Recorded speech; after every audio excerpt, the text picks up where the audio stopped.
தமிழ்தயம் YouTube channel. நாங்கள் இன்றைக்கி என்ன செய்ய போகிறோம்னு சொன்னால், காப்புறுதி தொடர்பான ஒரு மிகச்சிறந்த ஆலோசகர் ஒரு எங்களோட சிட்டியில் இருக்கிறார். அவரை தான் நாங்கள் இன்றைக்கி சந்திக்க வந்திருக்கிறோம்.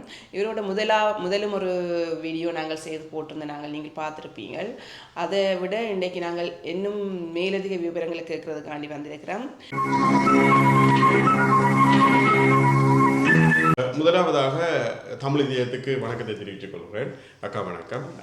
எஸ், நாங்கள் முதல் முறையும் நாங்கள் உங்களோடு நிறைய விஷயமான உரையாடல்களை ராஜு அண்ணாவோட உங்களோட தமிழ் இதயம் ஊடாக நிறைய விஷயமான இன்ஃபர்மேஷனை நாங்கள் உரையாடி இருக்கணும். இந்த காப்பு சம்பந்தமாக அவர் நிறைய கொஷன்களை கேட்டிருந்தவர்.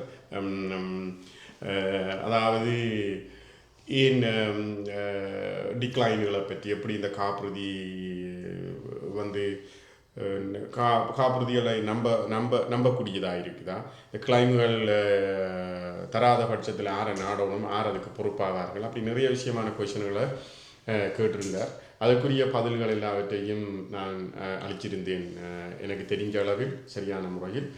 மீண்டும் நாங்கள் தொடர்வோம். இது பிரயோசனமாக அமையும் என்று நான் நினைக்கின்றேன். உங்களை போல பல ஆலோசகர்கள் இருக்கிறார்கள் காப்புறுதி சம்பந்தமாக.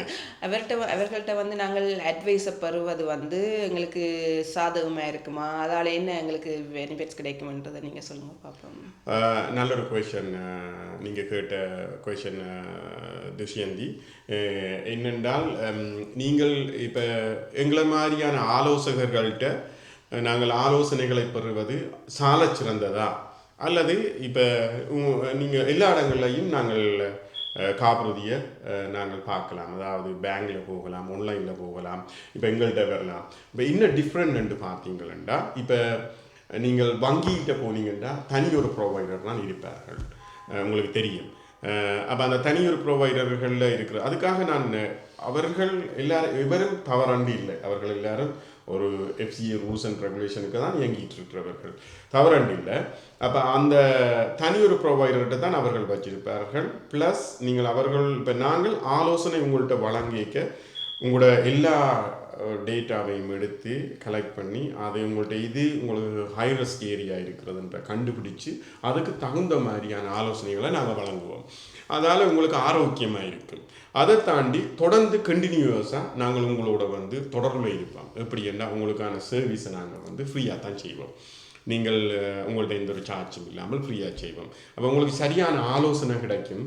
எந்த நேரம் உங்கள்கிட்ட இனி விஷயம் இப்போ நீங்கள் ஒரு கிளைமெண்ட்டு போக போனீங்களா எங்களை தொடர்பு கொண்டால் நாங்கள் உங்களை மேற்கொண்டு அது சம்மந்தமான சகல இதையும் கைட் பண்ணி உங்களுக்கு தருவோம், எங்கெங்கே போகணும், என்னென்ன செய்யணும்ன்றது. இதை வந்து நீங்கள் வேறு இடங்களில் பெற்றுக்கொள்வது அரிதாக இருக்கும் ஆலோசனைகளை தாண்டி. எப்படி என்றால்,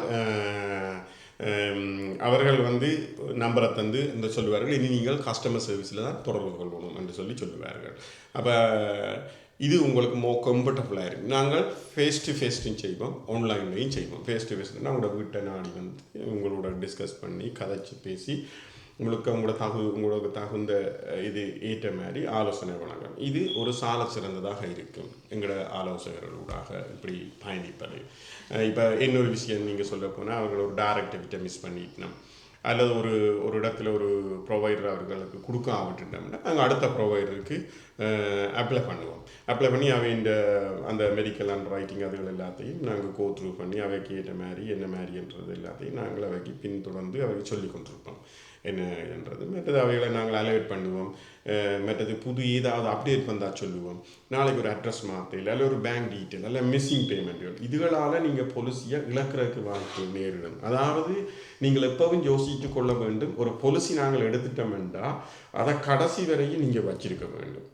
அதை வச்சிருக்க எங்கெங்கே மிஸ்டேக் விடுவீங்கள்ன்றதையும் அது சம்பந்தமான ஒரு இதுக்கு நீங்கள் எங்களை வச்சிருந்தீங்கன்னா இப்போ அந்த ஆலோசகர்கள் உங்களை கைட் பண்ணுவாங்க. இப்போ டைரக்ட் டெபிட் வந்து கேன்சல் பண்ணிக்கல, இப்போ நாங்கள் ஒன்று மிஸ் பண்ணினால் ஃபுல்லாக கேன்சல் ஆகுமா, அல்லது 2-3 மிஸ் பண்ணால் ஓகேயா, எப்படி அதுன்ற விளக்கம் இருக்கிறதாங்க பார்ப்போம். Good question. எஸ், அந்த நீங்கள் கேட்டிருந்தீங்க, இந்த டைரக்ட் டெபிட் கேன்சல் ஆனால் ஒரு கேன்சலோட எங்களுக்கு இந்த பாலிசி கேன்சல் ஆகிடுமா, அல்லது இந்த கிளைம் ஃபியூச்சரில் போய் நாங்கள் எடுக்கலாதா, அல்லது இப்படியான கொஷன் நீங்கள் என்னோட ரைஸ் பண்ணியிருக்கிறீங்க. உண்மையில் அது நல்ல ஒரு கொஷன், எல்லாருக்கும் அது சம்மந்தமான ஒரு புரிந்துணர்வு. முதலாவது உங்களுக்கு ஒரு டைரக்ட் டெபிட் துள்ளிட்டுண்டா, அதாவது துள்ளிட்டு வாங்கல வேறு வேர்டில், அதாவது மிஸ் பண்ணிட்டீங்கள் என்றால் என்ன செய்வினோம்டா திருப்ப 7 days, 7 working days, apart from bank holiday Saturday Sunday தவிர்த்து 7 working days திருப்ப உங்களுக்கு ஆட்டோமேட்டிக்காக டைரக்ட் டெபிட் எடுவிடும். அது நார்மல் ப்ரொசீஜர் எல்லா இடத்துலையும். அந்த 7 days நீங்கள் மிஸ் பண்ணாமல் பேங்கை நீங்கள் பார்க்கணும். அதாவது நீங்கள் விடிய எழும்பின உடனே எல்லா டைரக்ட் டெபிட்டும் இது மாத்திரமில்லை எல்லா டைரக்ட் டெபிட்டையும் நீங்கள் பார்க்கணும். அப்படி ஒரு நடந்துட்டுனா 7 நாள் எடுப்பினும் அதனால் நீங்கள் பயப்பட தேவையில்லை. மற்றது இந்த டைரக்ட் டெபிட் நீங்கள் மிஸ் பண்ணுறதால கிரெடிட் ஸ்கோருக்கு உங்களோட இந்த லைஃப் இன்சூரன்ஸ் டேர்ம் இன்சூரன்ஸால் வர்றது இது எஃபெக்ட் ஆகாது. சரி தானே? ஜென்ரல் இன்சூரன்ஸ் எஃபெக்ட் ஆகிறதுக்கு வாய்ப்பு இருக்குது. ஆனால் இந்த லைஃப் இன்சூரன்ஸில் உங்களுக்கு எஃபெக்ட் ஆகாது. அப்போ 7 நாளில் நீங்கள் ஆட்டோமேட்டிக்காக எடுப்பினா அந்த 7 நாள்லையும் நீங்கள் மிஸ் பண்ணிட்டீங்கள் என்றால் திருப்பி என்ன செய்யணும்னா ஆட்டோமேட்டிக்காக டைரக்ட் டெபிட் ஆஃபுக்கு போயிடும். ஓவன்டா டைரக்ட் டெபிட்டை நாங்கள் திருப்ப அடித்து செட் பண்ணணும். அதே நேரம் இந்த மிஸ்ஸிங் பேமெண்ட்டையும் எந்தெந்த நேரத்தில் எடுக்கணுமன்றதையும் நாங்கள் டிசைட் பண்ணணும். அந்த நேரம் உங்களோட ஃபைனான்ஸ் செக்டர் ஓகேயா, ஃபைனான்சியல் நீங்கள் ஓகேயான்ற சில கொஷன்களுக்கு இப்போ உங்கள்கிட்ட மேண்டேட் கேட்டிருக்கோமா, உங்களுக்கு இது சரியா டேட், இந்த ப்ரீமியம் தெரியுமா, உங்களுக்கு என்ன டேட்டில் போக போகுதுன்றதையும் கலந்து ஆலோசிப்பார்கள் இந்த ப்ரொவைடர்கள். இதெல்லாம் ஆலோசித்து திருப்ப நாங்கள் ரீசெட் பண்ணினா பிறகு அந்த டேட்டை சொல்லுவோம். அதால் நீங்கள் பாலிசியை லூஸ் பண்ண மாட்டீங்க. நீங்கள் அது உங்களுக்கு ஆரோக்கியமாக இருக்கும். இந்த சம்பந்தமான ஆலோசனைகளையும் நாங்கள் உங்களுக்கு தருவோம் உங்களோட நீங்கள் தொடர்ந்து பயணிச்சா இப்போ ஆஸ் அ கிளைண்ட்டாக. ஓகே. மற்றது ஐயா, சில பேர் காப்புறுதியை துண்டரை நம்பினம் இல்லை. ஆனால் சில பேர் அதிலேயே முற்றுமுழுதாக நம்பிக்கை வச்சு ஒரு 4-5 இடத்தை இன்சூரன்ஸ் செய்து என்ன வழியிலே இன்சூரன்ஸ் எடுக்கலாம். இப்போ ஒரு இடத்தை செய்யாமல் 4-5 இடத்தை இதென்றால் இப்போ எது நடந்தால் அந்த 4-5 இடத்தை இருந்து நாங்கள் காசை உழைக்கலாம் அண்டு சிந்திக்கிற ஆக்களும் இருக்கிற மக்களுடைய ஆக்களில். அவைக்கு நீங்கள் உங்களோட கருத்து என்ன? கட்டாயம் ஒரு நல்ல கொஷன் ராஜுன்னா. நீங்கள் இந்த தமிழ் தியத்தை பார்க்குறவர் கட்டாயம் இது சம்பந்தமான ஒரு விளக்கத்தை நீங்கள் உண்மையிலேயே அவரை மினக்கட்டு இங்கே வருகை தந்து இதை நான் மக்களுக்கு இதால் பயனுடையணும் என்று இந்த வீடியோவை செய்து கொண்டிருக்கிறேன். நீங்கள் பார்த்தா பிரயோசனமாக இருக்குமென்று நான் நம்புகிறேன். அவர்கிட்ட கொஷன் என்னென்றால், இப்போ 4-5 இன்சூரன்ஸ் வச்சிருக்கிறார் ஒரு தனிநபர், அதாவது பேங்கில் வச்சிருக்கிறார், ஒரு ஆலோசகர்கிட்ட வச்சிருக்கிறார், இதை விட வேறு இடங்களில் ஆன்லைனில் எடுத்திருக்கிறார். இப்போ இந்த 4 இன்சூரன்ஸும் பே பண்ணுமா, அல்லது ஒரு இன்சூரன்ஸ் அணியத்தான் ஒரு இன்சூரன்ஸுக்கு பே பண்ணுமா, ஒரு கால் முறிஞ்சிட்டுது அல்லது ஒரு கிரிட்டிக்கல் வந்துட்டுது, அது லைஃப் எண்ட் ஆகிட்டுதுண்டா இந்த 4 இன்சூரன்ஸ் பே பண்ணுமா அல்லது ஒரு இன்சூரன்ஸ் பே பண்ணுமா என்றால் நல்ல ஒரு விஷயம். இந்த 4 இன்சூரன்ஸும் அவர் பர்சனலாக அவர்கிட்ட மணியை பே பண்ணி கட்டி வச்சிருக்கார். இந்த 4 இன்சூரன்ஸும் பே பண்ணும், அவருக்கு உண்மையிலே பே பண்ணும்.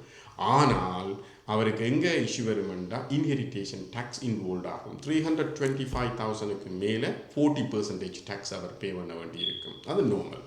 அப்போக்க இந்த அதை அவாய்ட் பண்ணுறதுக்கு இந்த இன்சூரன்ஸ் ஆலோசகர்கள் அவருக்கு ட்ரஸ்ட்டை பரிந்துரை செய்திருக்கிறார். அப்போ அந்த ட்ரஸ்ட்டால் அதை அவாய்ட் பண்ணப்படும். அதனால் அவர் அதை பெனிஃபிட் அடைவார். அவர் இத்தனை இன்சூரன்ஸும் அவர் வச்சிருக்கலாம், அதில் எந்த பிழையும் இல்லை. அதால் நீங்கள் ஒரு இடம் பயப்பட தேவையில்லை. நீங்கள் ஒரு இன்சூரன்ஸாக பே பண்ண மற்ற இன்சூரன்ஸ் பே பண்ணான்ற இது இல்லை. நீங்கள் இத்தனை இன்சூரன்ஸும் வச்சிருக்கலாம். அதில் 40% டெக்ஸில் விட்டுவிடும். இல்லை அப்படி 40% மட்டுப்படாது. அவைக்கு அதுக்கு தான் அந்த ட்ரஸ்ட் பரிந்துரை செய்கிறதால அந்த ட்ரஸ்ட்டில் அவாய்ட் பண்ணப்படும். அப்போ அப்படி செய்து வச்சுக்கிறதால தப்பு இல்லை, அது பிரச்சனை இல்லை, அவர்கள் வச்சிருக்கலாம். ஓகே ஐயா. இப்போ என்னுடைய பிற்காலத்தில் அந்த வீடு ஆட்டோமேட்டிக்காக மனுஷ பிள்ளைகளுக்கு போகுமா?